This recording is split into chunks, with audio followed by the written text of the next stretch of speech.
Assalamualaikum warahmatullahi wabarakatuh. Baik, hari ini kita akan melanjutkan diskusi kita ya. Dan hari ini kita akan berdiskusi mengenai spesies invasif. Nah, apa ini spesies invasif? Ini teman-teman, wah, ini dulu ada kalau di film tuh ya, bangsa Seiyan itu ya. Dia mau menginvasi bumi gitu ya. Dia mau menguasai misal. Ini kelihatan umurnya ya, udah yang agak muda aja lah. Nah, ini Megatron ya, yang dari Decepticon. Mungkin teman-teman udah tahu nih kalau yang ini. Nah, ini kan dia juga mau menginvasi bumi ya. Di season yang kedua, itu kan dia mau membawa planetnya ke bumi. Nah, ini apakah ini spesies invasif? Nah, kalau keanekaragaman dan keamanan hayati kayaknya enggak ya. Tetapi invasinya secara katanya, secara arti katanya ini sama. Invasif, dia nanti akan merugikan, menyebabkan mengganggu gitu ya, menyebabkan gangguan bagi lingkungan yang tempat dia hidup gitu. Nah, jadi spesies invasif itu bisa diartikan sebagai spesies yang memberikan perubahan atau dampak kerusakan pada suatu ekosistem. Nah, ini sama ya, tadi Son Goku tadi ya, yang bangsa Seiyan tadi, dan Decepticon itu dia spesies juga yang memberikan perubahan dan dampak kerusakan pada bumi kalau di sana ya. Nah, kalau di sini spesies yang dimaksud nanti bukan dua makhluk tadi ya, spesies lain, organisme yang memberikan perubahan atau dampak kerusakan pada suatu ekosistem. Pada beberapa pengertian itu disebutkan bahwa spesies yang memberikan perubahan ini atau memberikan dampak kerusakan ini khusus untuk spesies-spesies yang dia asing saja atau dia bukan asli dari situ atau dia bukan native gitu ya, non-native biasanya kalau kata-kata bahasa Inggrisnya. Nah, tetapi yang perlu teman-teman perhatikan bahwa ini nanti tidak hanya yang asing saja, tetapi yang asli pun itu bisa menjadi invasif. Nah, spesiesnya terdiri dari apa saja? Jadi tidak hanya tanaman, hewan ya, termasuk bakteri, mikroorganisme, hewan ya, serangga dan lain sebagainya. Lalu tanaman, sekarang tanaman hias itu sudah banyak masuk ya, mungkin impor juga. Lalu termasuk virus corona yang kita saat ini semuanya mengalami pandemi ini. Nah, ini ya, tidak selalu spesies asing itu invasif. Ini bisa diartikan menjadi dua. Yang pertama, tidak semua spesies dari luar negeri itu bisa menjadi invasif. Itu yang pertama. Yang kedua, tidak selalu yang invasif itu pasti berasal dari asing, dari luar daerah. Misal dia dari Papua diintroduksi ke Jogja misalnya, spesies tersebut, dia kalau tidak mengganggu ya dia tidak invasif. Atau dia asli dari Jogja gitu ya, tetapi dia tidak mengganggu tapi dia tiba-tiba mengganggu gitu, tiba-tiba dia mengganggu ekosistem. Nah, dia jadi invasif. Tidak perlu dari luar daerah seperti itu. Nah, ada dua faktor utama yang menyebabkan munculnya spesies invasif ini ya, terutama yang asing. Yang pertama mengenai aktivitas manusia, terutama di perdagangan ya, ekspor, impor, perburuan, perjalanan, dan lain sebagainya. Misal saat ini banyak kan kita mengimpor spesies-spesies hewan dari luar negeri. Nah, itu ketika lepas, misalnya hobi ikan gitu, ikan itu asli dari luar negeri, Arapaima misal, itu lepas dan dia memakan banyak hewan di sana, banyak hewan di Indonesia gitu ya, dan dia berkembang biak cepat, dia bisa jadi invasif. Ini perdagangan, ekspor, impor, atau perburuan, berburu, dia berburunya untuk dipelihara gitu ya, jadi berburu burung gitu, misal di luar negeri dibawa pulang gitu. Ternyata di sini dia lepas, dan ternyata burung itu dia bisa menjadi dominan di ekosistem di Indonesia. Nah, ini bisa jadi invasif. Atau membawa ular yang dia tidak ada di Indonesia gitu. Ternyata di sini jadi predator kuat. Nah, ini dia dia akan jadi invasif. Atau yang kedua adalah memang migrasi organismenya. Jadi dia karena di lingkungan asalnya di lingkungan asalnya itu sudah tidak memungkinkan mendapatkan makanan atau kondisinya tidak memungkinkan, mereka migrasi mencari tempat yang lebih baik, yang lebih memungkinkan untuk hidup. Memang ini lebih jarang ya. Kemungkinannya kecil.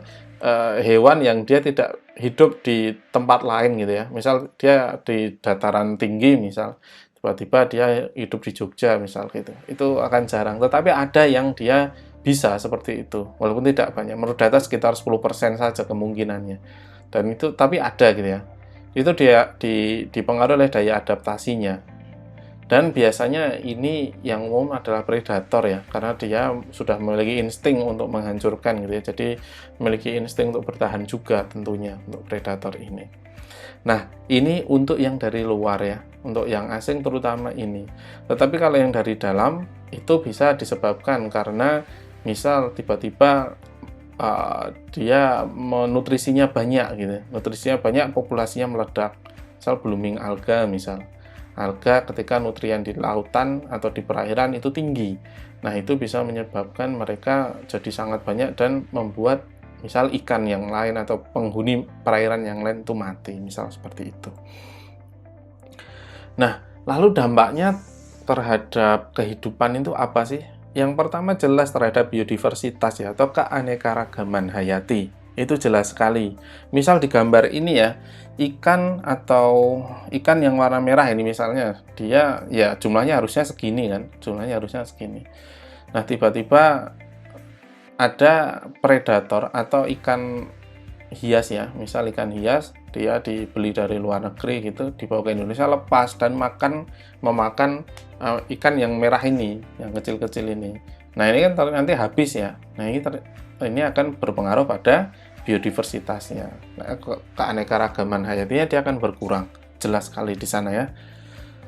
Lalu kerusakan ekosistem. Nah, ini juga jelas kalau misal ini ekosistem di sini terutama lingkungan ya, lingkungan. Kalau dia misal ternyata adalah hama, tidak sengaja ketika mengimpor padi gitu ya, terdapat hama gitu.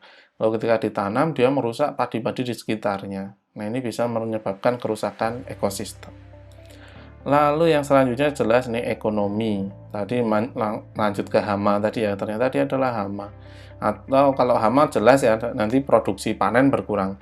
Atau yang lain adalah dia menyebabkan misal ikan di laut itu berkurang yang ditangkap, misal seperti itu. Itu juga akan berdampak pada ekonomi.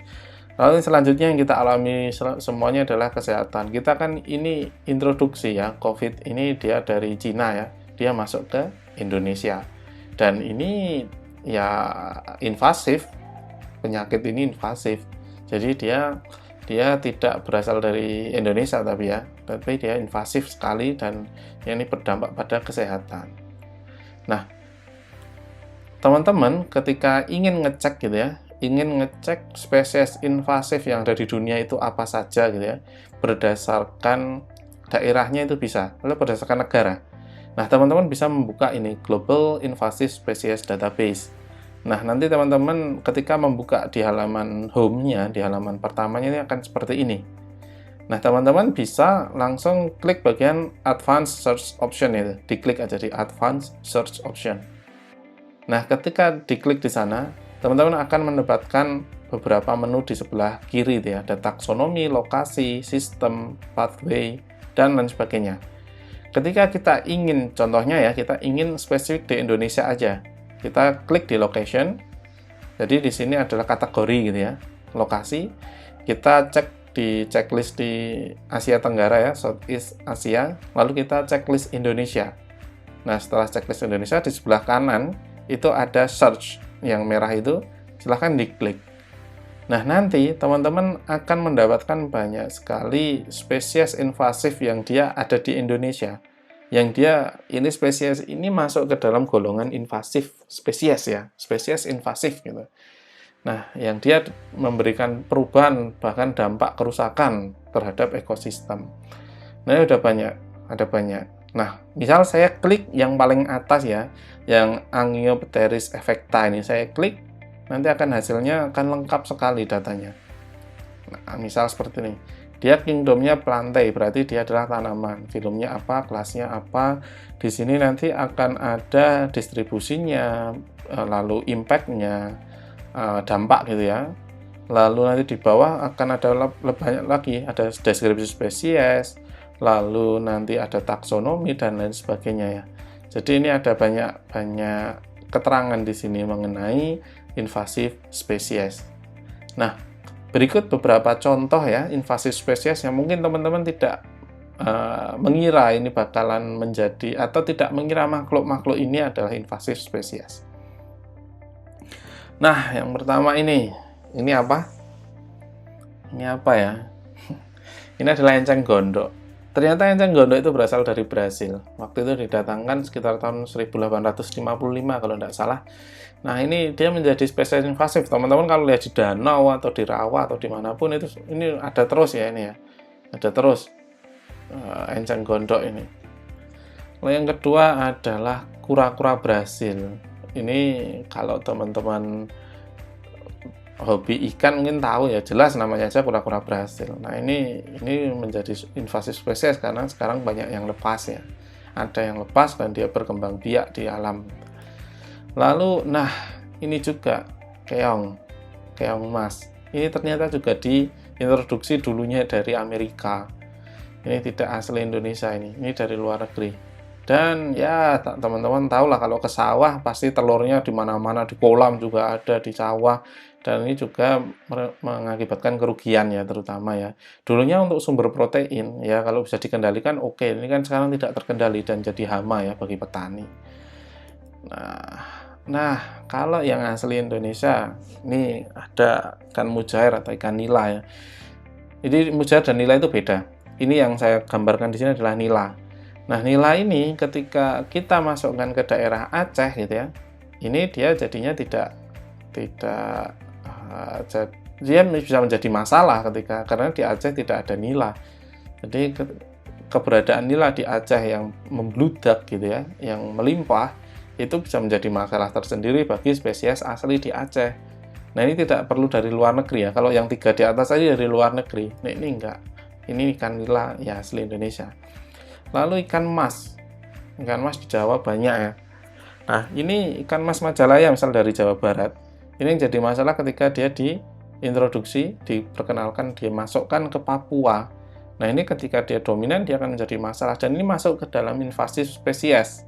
Invasive spesies ikan mas ini. Nah, lalu solusi untuk strategi bagaimana untuk mengendalikan invasive spesies ini bagaimana? Tentunya ada beberapa cara ya. Yang paling efektif memang melalui pemerintah, kebijakan terutama di lalu lintas spesiesnya, lalu lintas organisme tersebut. Nah, oleh karena itu nanti teman-teman saya lampirkan ya, saya sampaikan satu bahan gitu ya, berupa sebenarnya buku gitu.